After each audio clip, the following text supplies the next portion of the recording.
आज रात की ट्रेन से ऐना शहर जा रही है। वो अपनी बेटी को लेकर शहर लौट रही है। विचिस से लड़ाई को अब 3 महीने बीत चुके हैं।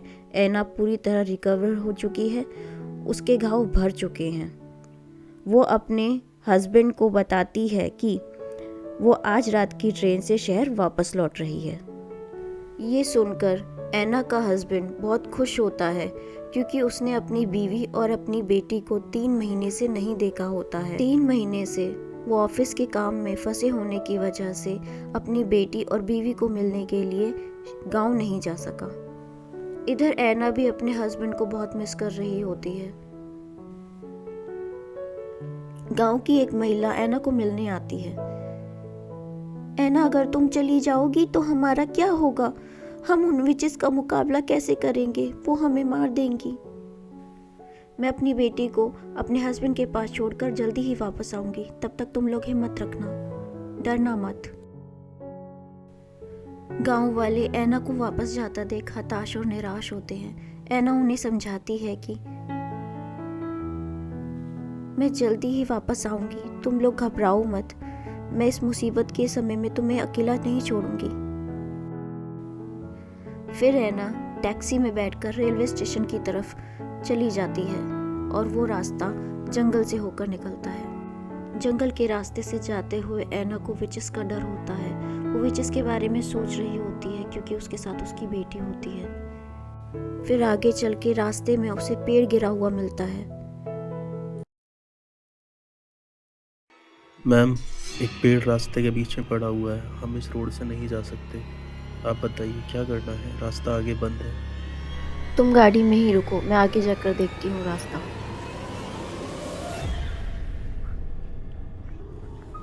जंगल के बीचों बीच जो रास्ता है उससे निकालो, वो शॉर्टकट पड़ेगा, वहीं से चलो। ड्राइवर गाड़ी को जंगल के बीचों बीच से निकालता है ऐना के कहने पर। तभी ऐना को एहसास होता है कि कोई उसकी गाड़ी का पीछा कर रहा है।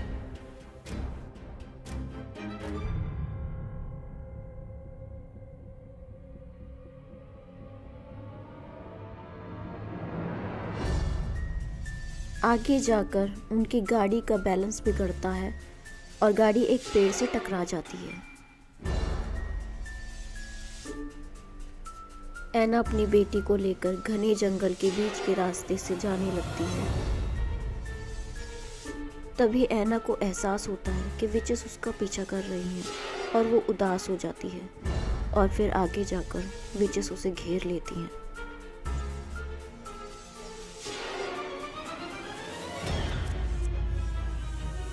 तो तुम आ ही गई है ना? मरने के लिए तैयार हो? आज तुम्हें और तुम्हारी बेटी को दोनों को हम खत्म कर देंगे। हम तुम्हारा ही इंतजार कर रहे थे। तुम्हारे साथ साथ आज स्टीवन वंश का खात्मा हो जाएगा ऐना। अभी मेरा मूड नहीं है तुमसे लड़ने का। मेरा रास्ता छोड़ो। अगर तुम्हें मरने का इतना ही शौक है तो फिर आना। मैं वादा करती हूँ मैं तुम सबको खत्म कर दूंगी। पर अभी मेरा रास्ता छोड़ो और मुझे यहाँ से जाने दो। ऐसे कैसे जाने दें ऐना? तुम्हें जंगल के रास्ते से लाने वाले हम ही थे। हमने ही जंगल के रास्ते में पेड़ गिराया था जिससे तुम्हारा यहाँ इस तरफ आना हुआ, और हमने ही तुम्हारी गाड़ी का एक्सीडेंट कराया था। ये सब एक प्लानिंग थी तुम्हें मारने की, और आज तुम जिंदा नहीं बचोगी। और फिर ऐना को एहसास होता है कि विचिस ने उसे घेर लिया है, तो अब उसके बच के निकलने का रास्ता बंद है। तभी एक विच ऐना पर आग फेंकने लग जाती है और ऐना गिर पड़ती है।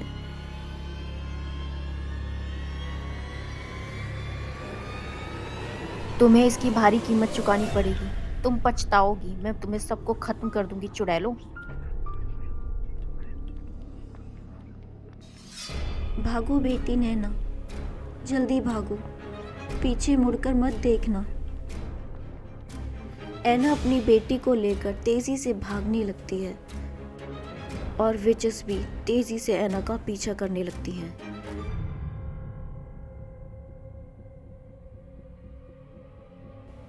और भागते भागते ऐना एक गुफा में चली जाती है।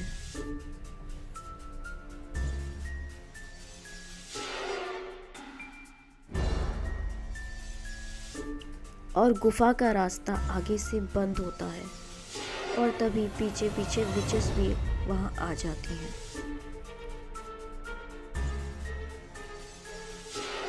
मैंने तुमसे कहा था ना एना, तुम पछताओगी। मैं अब तुम्हें तड़पा तड़पा कर मारूंगी। तभी एक विच एक स्पेल करती है और एना बंध जाती है और फिर सारी विचेस मिलकर एना को गेंद की तरह उठा उठा कर इधर से उधर फेंकने लगती हैं और बहुत ज़ोर ज़ोर से खुश होती हैं, हंसती हैं। ये सब देखकर एना की बेटी बहुत ही उदास हो जाती है। मुझे चाहे मार दो, बट प्लीज़ मेरी बेटी को जाने दो, वो छोटी बच्ची है। ऐसे कैसे जाने दूं एना? मैं तुम्हारी बेटी को तुम्हारे सामने मारूंगी, तभी तो मेरा बदला पूरा होगा। मासूम का खून बड़ा स्वाद होता है। तभी विच एना की बेटी को एक स्पेल मारती है और एना अपनी बेटी को बचाने के लिए सामने आ जाती है और वो स्पेल एना को लगता है और एना गिर पड़ती है। ये देखकर नैना बहुत उदास हो जाती है और भागकर एना के पास जाती है। भाग जाओ नैना बेटी, प्लीज़ यहाँ से भाग जाओ। जंगल से होते हुए गांव की तरफ भागो। जाओ नैना। दूर हो जाओ मेरी मॉम से, मैंने कहा दूर हो जाओ। तभी एक विच तलवार लेके एना की बेटी को मारने लगती है और उस विच की तलवार ही टूट जाती है और वो गिर पड़ती है। तभी एना की बेटी नैना पेड़ जितनी लंबी हो जाती है और फिर सारी विचेस अपनी सारी ताकत इकट्ठी कर कर एक स्पेल नैना की तरफ फेंकती हैं, पर नैना पे उसका कोई असर नहीं होता। और फिर एना हैरानी से अपनी बेटी की तरफ देखती। और कोई स्पेल मारना है तुम चारों को?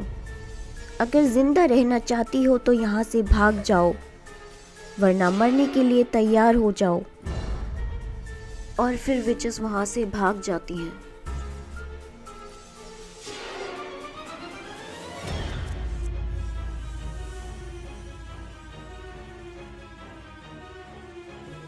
नैना देखती है कि उसकी माँ बहुत डरी हुई है, तो फिर वो छोटी बच्ची बनकर अपनी माँ के पास आती है।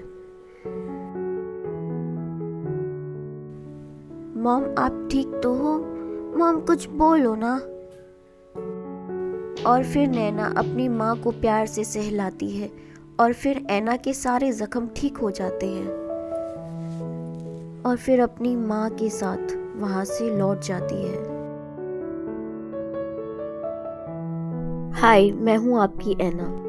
अगर स्टोरी पसंद आई हो तो वीडियो को लाइक और चैनल को सब्सक्राइब करके जाना ना भूलें। जल्दी मिलेंगे 4th पार्ट के साथ। तब तक के लिए बाय।